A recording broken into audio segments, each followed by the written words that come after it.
दोस्तों, महात्मा बुद्ध के अनुसार मौन रहने की शक्ति इतनी अधिक होती है कि यह आपकी सारी चिंता, आपके सारे टेंशन और आपके सारे तनाव को चुटकियों में खत्म कर देती है और आपको एक ऐसा मनुष्य बना देती है जिस मनुष्य से बात करने के लिए दूसरे लोगों की बहुत इच्छा होती है। एक बार महात्मा बुद्ध अपने आश्रम में अपने सभी शिष्यों को शिक्षा दे रहे थे कि दुनिया की सबसे तेज छुरी हमारी जुबान होती है और दुनिया के सबसे खतरनाक हथियार हमारे शब्द होते हैं, जो बिना किसी का खून बहाए लोगों को अंदर ही अंदर मार सकते हैं। हमारे शब्द हमारी ताकत हो सकते हैं, लेकिन उसी के साथ यह हमारी सबसे बड़ी कमजोरी भी हो सकते हैं। अगर हमें नहीं पता कि कब, कहां, क्या और कितना बोलना है, यदि हम सही समय पर सही इरादे के साथ सही शब्दों का प्रयोग करते हैं तो यह हमें एक सफल व्यक्ति बनाते हैं। लेकिन अगर हम सही समय पर सही इरादे से सही शब्दों का इस्तेमाल नहीं करते हैं तो यह हमारे जीवन को नर्क से बदतर बना सकते हैं। तो दोस्तों, आज की इस कहानी के माध्यम से मैं आपको बताने वाला हूं कि चुप रहकर कैसे हम अपने जीवन को बदल सकते हैं। दोस्तों, जापान में एक बहुत ही प्रसिद्ध बौद्ध भिक्षु जिनका नाम रिसाई था। रिसाई अकेले रहते थे। दुनिया के शोर शराबे से दूर वो जंगल में रहते थे और वह बड़े ही ध्यानी और प्रभु भक्त व्यक्ति थे, इसलिए वह पूरे जापान में बहुत प्रसिद्ध थे। एक दिन एक राजकुमार रिसाई के पास आया और बोला कि हे महात्मा, मैं हमेशा थका थका, निराश और बहुत परेशान महसूस करता हूँ। मेरा मन बहुत अशांत रहता है, जबकि मेरे पास सब कुछ है, धन है, दौलत है, शोहरत, सुख सुविधाएं जो हर व्यक्ति चाहता है या पाने की इच्छा करता है, लेकिन फिर भी मेरे अंदर इतनी अशांति और चिंता क्यों रहती है। भिक्षु रिसाई ने उसकी बात बहुत ही ध्यानपूर्वक सुनी और कुछ सोचने के बाद कहा, तुम इस प्रश्न का उत्तर जानते हो, बस तुमने कभी इस प्रश्न को हल करने की कोशिश नहीं की। रिसाई ने आगे कहा, मैं एक रिसर्च करना चाहता हूँ, क्या तुम मेरा साथ दोगे? इस रिसर्च के बाद तुम्हारे जीवन में किसी भी तरह की अशांति और चिंता नहीं रहेगी। यह बातें सुनकर राजकुमार हैरान था। उसने रिसाई से कहा, बताइए मुझे क्या करना होगा? अपने मन की शांति के लिए मैं कुछ भी करने को तैयार हूँ। राजकुमार की इन्हीं बातों को सुनकर भिक्षु ने कहा, तो फिर आप अगले 15 दिन के लिए मेरे आश्रम में रहोगे और एक सामान्य व्यक्ति की तरह अपना जीवन व्यतीत करोगे और इन 15 दिनों में तुम अकेले और चुपचाप रहोगे, जितना हो सके कम बोलोगे। और राजकुमार भिक्षु की बात सुनकर सहमत हो गया। पहले दिन राजकुमार को लगा कि उसका मन सामान्य से अधिक अशांत और विचलित है। उसके मन में तरह तरह के विचार आ रहे थे और वह आम लोगों की तरह जीवन जीने में असहज महसूस कर रहा था। उसे अंदर से बोलने की इच्छा हो रही थी, लेकिन वह चुपचाप रहा। उसके मुंह से एक भी शब्द नहीं निकला, बस वह चुपचाप बैठा रहा। लेकिन रात होते होते उसे अंदर ही अंदर शांति का अनुभव होने लगा। उसके लिए यह अनुभव अजीब था। वह खुद से पूछ रहा था कि वह अंदर ही अंदर इतना खुश क्यों है और उसकी आंतरिक बेचैनी और चिंता कम क्यों होने लगी है। अगले दिन राजकुमार अकेला चुपचाप बैठा रहा और वह प्रकृति को निहार रहा था। वह पौधों को, फूलों को, आकाश में उड़ते पंछियों को। वह अपने जीवन में पहली बार यह अद्भुत दृश्य महसूस कर रहा था कि उसके पास कितनी सुंदरता है। वह दिन भर प्रकृति की सुंदरता को निहारता रहता और उसकी ताजगी को महसूस करता रहता। इसी तरह से 10 दिन बीत गए और उसके मन की सारी बेचैनी, सारी हलचल, सारी उथल पुथल और सारा तनाव गायब हो गया। 11वें दिन की सुबह राजकुमार फिर से एकांत में बैठ गया और कुछ ही मिनटों में उसकी आंखें अपने आप बंद हो गई और वह गहरे ध्यान में चला गया।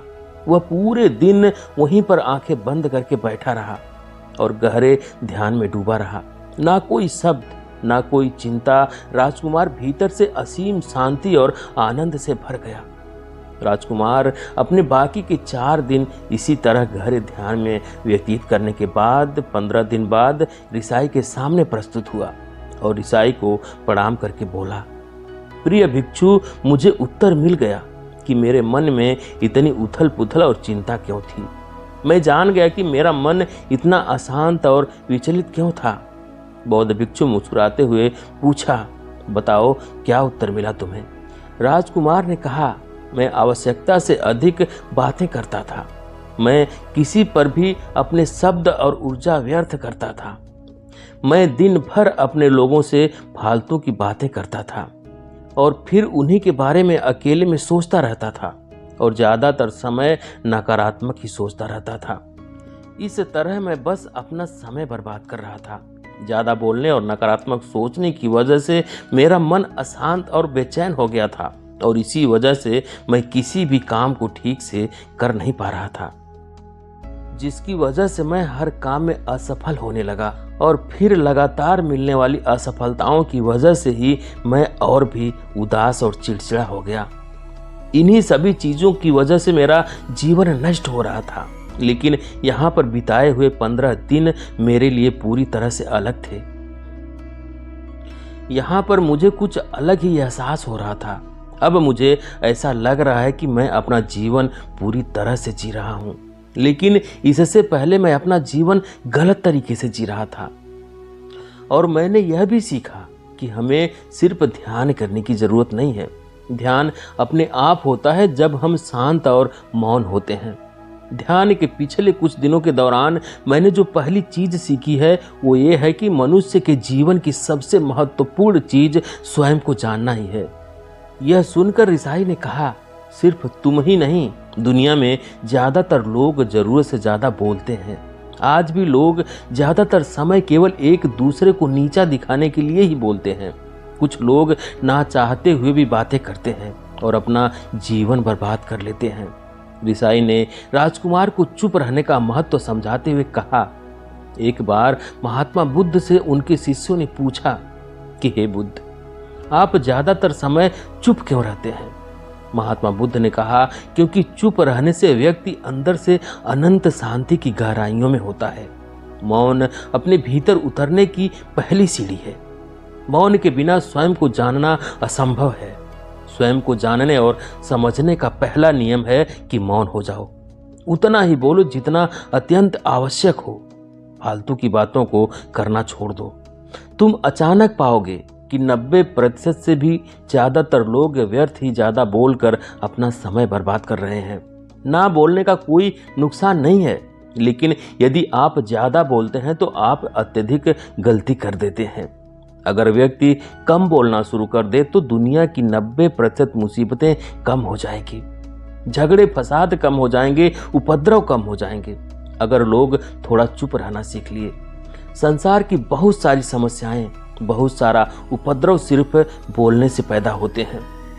दूसरी बात मौन सीखने की है कि जब तुम नहीं बोलते तब तुम एकांत में अकेले हो गए, भरे बाजार में भीड़ में खड़े हो, नहीं बोलते हिमालय के शिखर में पहुंच गए। जिसने मौन की कला जान ली वो भीड़ में भी अकेले होने की कला जान लेता है। एकांत में तो आदमी स्वर्ग में है। दूसरे की उपस्थिति ही बेचैनी कर देती है। पहले तुम्हें चुप रहने की शक्ति को धारण करना होगा। इससे तुम अधिकतर ऊर्जा को बचा लोगे और फिर इस स्थिति में पहुंच जाओगे कि तुम कम बोलने लगोगे।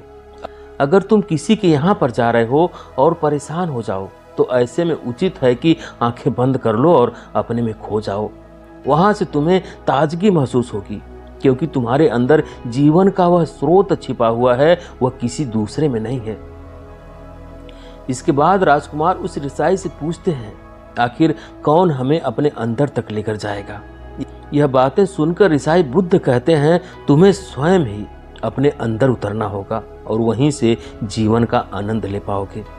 आनंद का यहीं से जन्म हुआ है और यहीं से तुम मौत में डूब जाओगे। यहीं से तुम्हारा सूरज उदय होगा और यहीं से अस्त होगा। इसी प्रकार तुम बार बार डुबकी लगाओ। जब भी तुम डुबकी लगाकर लौटोगे फिर तुम्हें ताजगी भरी जीवन की नई संपदा मिलेगी। एक नई शक्ति के जन्म होने से तुम्हारी थकान गई, उदासी गई, चिंता गई। जैसे कोई स्नान करके लौटता है तो शरीर शीतल हो जाता है, शांत हो जाता है, ऐसे ही जब कोई भीतर से साफ होकर वापस आता है, मौन में स्नान करके लौटता है, तो समस्त अस्तित्व, समस्त व्यक्तित्व शांत और मौन हो जाता है, आनंदित हो जाता है। जब तुम आंतरिक मौन की उस पराकाष्ठा पर पहुंच जाओगे, तब तुम पाओगे कि बोलने से भी तुम्हारा मौन खंडित नहीं होता, वह बना ही रहता है। उसकी यह अंतर्धारा लगातार तुम्हारे भीतर बहती रहती है। तुम बोलते तो हो, तुम शब्द का उपयोग भी करते हो, लेकिन वह तुम्हारे मौन को खंडित नहीं कर पाती। एक बार गहरे मौन में स्थिर हो जाओ, फिर तुम्हारी वाणी में भी मिठास आ जाएगी। तुम्हारा बोलना संगीत पूर्ण होगा, तुम्हारा बोलना सत्य होगा। तुम बोलोगे तो दूसरों पर भी शीतलता छा जाएगी। जैसे ही तुम अंदर से चुप होते हो, तो तुम इतने शक्तिशाली होने लगते हो कि समाज की निर्भरता तुम छोड़ने लगते हो, और तुम्हारे जीवन में एक मस्ती आती है जो केवल दीवानों के जीवन में होती है। तुम्हारे चेहरे पर एक नई रौनक आ जाती है, तुम्हारी आंखें किसी अमृत के समान हो जाती है, और तुम अनंत शांति के समुद्र में डूबने लगते हो। इतना कहकर भिक्षु ने अपनी बात खत्म की और वह मौन में चले गए, और राजकुमार उनका धन्यवाद करके अपने महल में चला गया। दोस्तों, आपने भी अनुभव किया होगा कि बहुत ज़्यादा बात करने से दिमाग अशांत हो जाता है, जिससे हम अपने दिमाग पर नियंत्रण खो देते हैं और साथ ही अपना ध्यान भी खो देते हैं। जो लोग बहुत ज़्यादा बोलते हैं, उनके पास किसी एक काम पर ध्यान केंद्रित करने की काबिलियत नहीं होती। वो अपने किसी भी लक्ष्य पर पूरी तरह से ध्यान केंद्रित नहीं कर पाते। अगर हमारा दिमाग एक जगह केंद्रित नहीं है, तो हम जीवन की सच्चाई नहीं समझ पाते और ना ही मनचाही सफलता कभी हासिल कर पाएंगे। इसके अलावा भी आपने देखा होगा कि जो लोग अधिक बोलते हैं, वह अक्सर लोगों के बीच हंसी का पात्र बन जाते हैं, और जो लोग कम बोलते हैं और अपनी बात पर कायम रहते हैं, उन्हें लोगों से सम्मान मिलता है। लोग उनकी बातों को सुनते हैं और उन पर भरोसा भी करते हैं। जो लोग जरूरत से अधिक बोलते हैं और अपने विचारों के बारे में पक्के नहीं होते, उनका दिमाग अस्थिर और विचलित रहता है, शोर से भरा रहता है, और एक अशांत दिमाग वाला व्यक्ति जीवन में किसी भी चीज में सफल नहीं हो पाता, क्योंकि वह किसी भी काम में फोकस नहीं कर पाता।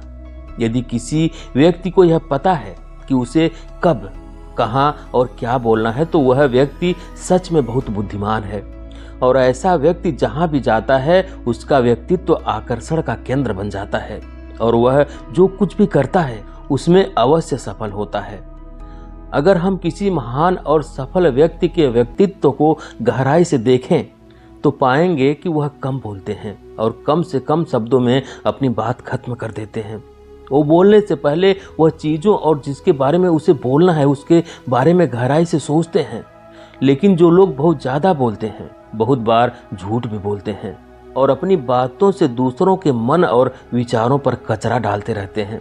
वह ज़्यादातर समय दूसरों की बुराई करते रहते हैं, इसलिए उनके अपने भी उनसे नफरत करने लगते हैं, और उनसे बचने की सभी शिष्यों ने अपनी शक्ति के अनुसार छोटे बड़े संकल्प लिए, और गुरु को अपने अपने संकल्प के बारे में बताकर वहां से चले गए। लेकिन वह शिष्य जो खुद को सबसे अलग और बड़ा दिखाना चाहता था, वह सीधे गुरु की कुटिया में पहुंच गया और बोला, मैं कोई छोटा मोटा संकल्प नहीं लेना चाहता, बल्कि एक बड़े और महान संकल्प लेना चाहता हूँ। कृपया आप ही बताएं गुरुदेव, क्या संकल्प लेना चाहिए। उसकी यह बात सुनकर गुरु मुस्कुराए और बोले, क्या तुम मेरे द्वारा दिए गए संकल्प को पूरा कर पाओगे? क्या तुम्हारे लिए उसे पूरा करना संभव होगा? शायद नहीं, वह तुम्हारे लिए संभव नहीं है। तुम उसे पूरा नहीं कर पाओगे, इसलिए तुम खुद ही कोई संकल्प ढूंढो। शिष्य ने कहा, नहीं गुरुदेव, आप जो भी संकल्प मुझे देंगे मैं जरूर उसे पूरा करूंगा। गुरु ने कहा, ठीक है, तो तुम अगले 1 महीने तक चुप रहोगे, मुंह से एक शब्द भी नहीं निकालोगे, यही तुम्हारा संकल्प है। शिष्य ने कहा, गुरुदेव, यह भी कोई संकल्प है? यह तो बहुत ही आसान है, 1 महीने तक चुप ही तो रहना है। आप कोई बड़ा संकल्प दीजिए जो मेरी योग्यता के लायक हो, जिसे पूरा करने में मुझे समस्या हो। गुरु ने कहा, पहले तुम इस संकल्प को तो पूरा करके दिखाओ। शिष्य ने गुरु की बात मान ली और वह उसी समय चुप हो गया और पलटकर कुटिया से बाहर चला गया। उसे चुप रहना बहुत आसान लग रहा था। उसने एक दिन तो जैसे तैसे चुप रहकर काट लिया, लेकिन दूसरे दिन से उसके मन में ना बोलने का बोझ बढ़ने लगा। तीसरे दिन उसे भारीपन महसूस होने लगा और चौथे दिन उसके अंदर एक अजीब सी बेचैनी होने लगी, क्योंकि आसपास आश्रम के सभी शिष्य एक दूसरे से बातें कर रहे थे। वह भी अपना पक्ष उनके सामने रखना चाहता था, उनकी बोलती बंद कर देना चाहता था, लेकिन उसका संकल्प उसके आड़े आ रहा था। इसीलिए वह पूरे दिन मुंह और आंखें बनाता रहता था। इसी तरीके से कुछ दिन और बीते और वह शिष्य बीमार पड़ गया। उसका सिर फटा जा रहा था, उसका खाने पीने का मन नहीं कर रहा था, वह सिर्फ बोलना चाहता था। वह गुरु के पास गया और उनके सामने बैठकर लिखकर उन्हें बताया, गुरुदेव, मैं बोलना चाहता हूँ, बिना बोले मुझे सांस नहीं आ रही है, मेरा दम घुटता जा रहा है, मैं अंदर ही अंदर पागल हुआ जा रहा हूँ, मैं क्या करूं गुरुदेव, संकल्प तोड़ दूं। यह पढ़कर गुरु मुस्कुराए और बोले, संकल्प तो तोड़ने के लिए ही होते हैं, लेकिन जो अपने संकल्प को पूरा कर लेता है वही अपनी आंतरिक शक्ति को बढ़ाता है, और जो अपनी आंतरिक शक्ति को बढ़ा लेता है वह समाज और जागृत की राह पर आगे बढ़ता जाता है। संकल्प का लेना भी तुम्हारे हाथ में था और इसे तोड़ना भी तुम्हारे हाथ में है। तुम्हारे बहुत से गुरु भाई अपने संकल्प को तोड़कर अपनी पुरानी दिनचर्या पर वापस आ चुके हैं। अगर तुमसे नहीं हो पा रहा है तो तुम भी संकल्प तोड़कर अपनी पुरानी दिनचर्या पर वापस जा सकते हो। लेकिन याद रहे, अगर आज तुम इस छोटे से संकल्प को नहीं संभाल पा रहे हो तो तुम अपनी बाकी की पूरी जिंदगी को कैसे संभाल पाओगे। बाकी फैसला पूरी तरह से तुम्हारे हाथों में है। गुरु की यह बात उस शिष्य के दिल में चोट कर गई। वह बिना कुछ बोले वहां से वापस चला गया और खुद को अपनी कुटिया में बंद कर लिया। वह केवल अपने जरूरी कामों के लिए ही कुटिया से बाहर निकलता था, बाकी सारे समय कुटिया के अंदर बैठा ही रहता था। 15 दिन बीत चुके थे और आश्रम के लगभग सभी शिष्यों का संकल्प अब तक टूट चुका था, लेकिन उसका संकल्प अभी भी जारी था। संकल्प लेने के बाद से अब तक उसने एक शब्द भी नहीं बोला था। सारा आश्रम हैरान था कि इतना बोलने वाला इंसान चुप कैसे हो गया। 15 दिन बीतने के बाद वह दोबारा अपने गुरु के पास गया और लिख कर बताया, हे गुरुदेव, मैं बाहर से तो चुप हूँ, लेकिन मेरे भीतर बहुत सी आवाजें हैं, बहुत सी चीख पुकार और शिकायतें हैं। मैं अंदर ही अंदर बात करता रहता हूँ। मेरा मन तरह तरह के प्रश्न पूछता रहता है। मैं बाहर से जितना मौन हूँ, भीतर से उतने ही शोर शराबे से भरा हुआ हूँ। क्या इस तरह से मेरा संकल्प अभी भी जारी है? गुरु ने कहा, हाँ, तुम्हारा संकल्प अभी भी जारी है, लेकिन जब तक लोगों की यह आवाजें तुम्हारे कानों में पड़ती रहेंगी, तुम्हारा मन बोलता रहेगा, क्योंकि इसे तो आदत है बोलने की। तुम भले ही बाहर से चुप रहो, लेकिन तुम अंदर ही अंदर बोलते रहोगे। तुम्हें इन बातों से, इन आवाजों से दूर जाना पड़ेगा। शिष्य गुरु को प्रणाम किया और वहां से चला जाता है और सुबह होते ही अपनी कुटिया छोड़कर जंगल की तरफ चला जाता है। और कई दिन बीत जाते हैं, संकल्प का समय भी पूरा हो जाता है, लेकिन शिष्य लौट कर नहीं आया। आश्रम में सभी को डर था कि कहीं जंगली जानवर ने उसे खा न लिया हो। इस बीच उसे ढूंढने की बहुत कोशिश हुई, लेकिन वह कहीं नहीं मिला। सभी गुरु भाइयों ने मान लिया था कि जंगली जानवरों ने उसे अपना शिकार बना लिया है, लेकिन गुरु को ऐसा नहीं लगता था। एक दिन आश्रम का एक अन्य शिष्य गुरु के पास आया और बोला कि हे गुरुदेव, हमारे उस अधिक बोलने वाले भाई के साथ क्या हुआ होगा? क्या किसी जानवर ने उसे मार दिया होगा? गुरु ने कहा, हो सकता है कि जानवरों ने उसे अपना शिकार बना लिया हो, लेकिन उसके न लौटने की एक दूसरी वजह भी हो सकती है कि शायद उसे वह मिल गया हो जिसके लिए वह गया था। वह शिष्य ने पूछा, हे गुरुदेव, क्या ज्यादा बोलना इतना हानिकारक होता है? गुरु ने कहा, इंसान के जीवन में बहुत सारे दुखों में से एक दुख यह भी है कि वह कभी चुप नहीं रह सकता, हमेशा कुछ न कुछ बोलता ही रहता है। हमारे आधे से ज्यादा दुख सिर्फ हमारे बोलने के कारण ही पैदा होते हैं। परिवार के अधिकतर झगड़ों की वजह हमारा बेमतलब का बोलना ही होता है। हम में से कोई भी चुप नहीं रहना चाहता, हम बस सामने वाले को सुनाना चाहते हैं। जो भी हमारे मन में है सब निकाल कर उसके मन में बैठा देना चाहते हैं। उसे समझा देना चाहते हैं कि देख तू गलत है और मैं सही हूँ। और इस तरीके से सब एक दूसरे की सड़ी गली बातों को ग्रहण कर लेते हैं। इस तरीके से सुनने और सुनाने का यह काम जिंदगी भर चलता रहता है। लेकिन इस नासमझी में हम अपना समय, अपना जीवन, अपनी समझ और सबसे महत्वपूर्ण वह कीमती पल जो जिए जा सकते हैं, जिनको अनुभव किया जा सकता है, जिनमें आनंद को प्राप्त किया जा सकता है, यह सब खो देते हैं। लेकिन इसके बदले हमें क्या मिलता है? कुछ नहीं। लेकिन इसके बदले हमें क्या मिलता है? कुछ नहीं। सब व्यर्थ और बर्बाद हो जाता है। इस पागलपन में हमने क्या खो दिया, इसका एहसास केवल कुछ ही लोगों को हो पाता है। बाकी लोग जैसे उन्हें अपने आने का पता नहीं, वैसे उन्हें अपने जाने का भी पता नहीं चल पाता। शिष्य ने कहा, हे गुरुदेव, तो फिर इसका समाधान क्या है? गुरु ने कहा, पूरी जागरूकता के साथ अपने विचारों को देखना यही एकमात्र तरीका है। सारी मानसिक समस्याओं का वर्तमान में रहकर चिंतन करना, पूरी जागरूकता के साथ अपना काम करना जिंदगी में चमत्कारिक बदलाव ला देता है। उसके बाद वह शिष्य गुरु से अपने प्रश्नों का उत्तर पाकर उनको प्रणाम किया और वहां से चला गया। उस शिष्य को आश्रम छोड़कर गए हुए 3 महीने तक का समय बीत चुका था, लेकिन उसकी कोई खबर नहीं थी। अब तो सभी गुरु भाइयों ने भी उसके वापस लौटने की उम्मीद छोड़ दी थी। लेकिन एक दिन वह आश्रम लौट आता है। उसे देखकर सभी के आश्चर्य और खुशी का ठिकाना नहीं था। लेकिन अब वह नहीं था जो यहाँ से गया था। वह कुछ और ही बनकर वापस आया था। उसके अंदर एक गजब का बदलाव महसूस किया जा सकता था। उसके चेहरे पर एक गजब का ठहराव और आंखों में बड़ी शांति थी। आश्रम में आते ही सभी गुरु भाइयों ने उसे चारों तरफ से घेर कर बातें करने लगे और वह भी अपने गुरु भाइयों से बातें करने लगा। उससे बात करने वाले सभी ने यह अनुभव किया कि अब वह पहले जैसा उतावला और बातूनी नहीं रह गया था। उसके मुंह से एक एक शब्द बहुत ही सुलझे हुए और मधुरता के साथ निकल रहे थे। थोड़ी देर तक गुरु भाइयों से बात करने के बाद वह सीधा गुरु की तरफ चला गया और गुरु के चरण छूकर कहा, हे गुरुदेव, क्या मैं अब भी मौन हूँ? क्या अब भी मेरा संकल्प जारी है? गुरु ने कुछ देर तक शिष्य की आंखों में बड़े ध्यान से देखा और कहा, हाँ, तुम अब भी मौन हो। तुम्हारे मुंह से एक भी शब्द निकल नहीं रहा है और तुम्हारा संकल्प अभी भी जारी है। शिष्य ने कहा, हे गुरुदेव, जब मैं आश्रम से गया तो मैं मुंह से तो चुप था, लेकिन मेरे अंदर बहुत सी आवाजें थीं, मन में बहुत से प्रश्न थे और वह बंद नहीं हो रहे थे। तो मैं जंगल में चला गया इस उम्मीद से कि वहां मुझे शांति मिलेगी और मेरे मन की बकबक कम हो जाएगी।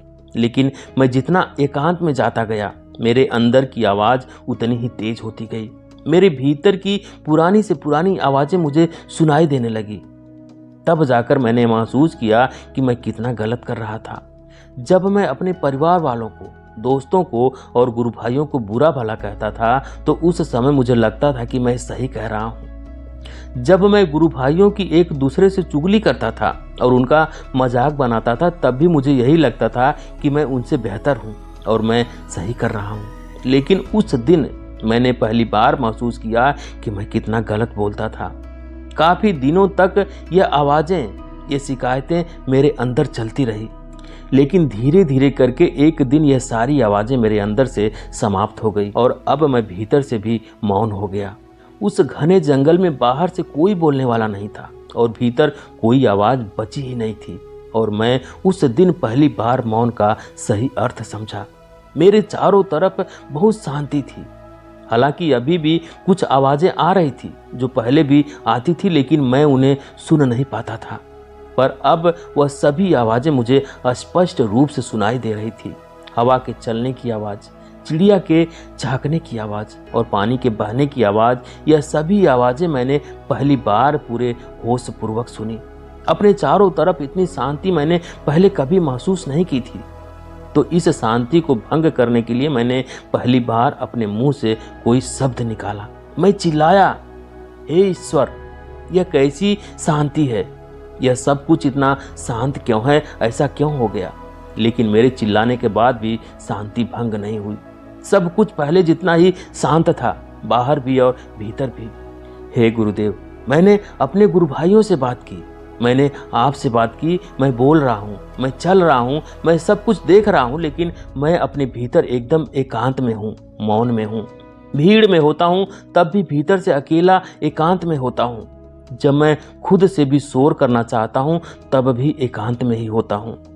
अब सब दिखाई पड़ने लगा है, सब सुनाई पड़ने लगा है। गुरु ने कहा, जब तक हम बाहर की तरफ बोलते रहेंगे भीतर अशांति ही रहेगी, लेकिन जिस दिन हम भीतर की तरफ मुड़ जाएंगे तब हमारे मुंह से कुछ भी निकलेगा, हम शांत ही रहेंगे। दुनिया में जितनी भी बुराइयां हैं ज्यादातर हमारे बोलने से ही उत्पन्न होती है, क्योंकि हम चुप रहना ही नहीं चाहते। हम जितनी जरूरत है उससे कहीं ज्यादा बोलते हैं। हम सामने वाले को सुनना नहीं चाहते, बल्कि उसकी बोलती बंद कर देना चाहते हैं। उसे समझा देना चाहते हैं कि मैं कौन हूँ, मैं क्या कर सकता हूँ, और यही हमारी जिंदगी का मकसद बनकर रह जाता है। हमारी सारी ऊर्जा व्यर्थ बोलने में बर्बाद हो जाती है। ऐसे ही समाज में लोगों का जीवन दुखों से भर जाता है, जो हमेशा एक दूसरे को सुनाने में लगे रहते हैं।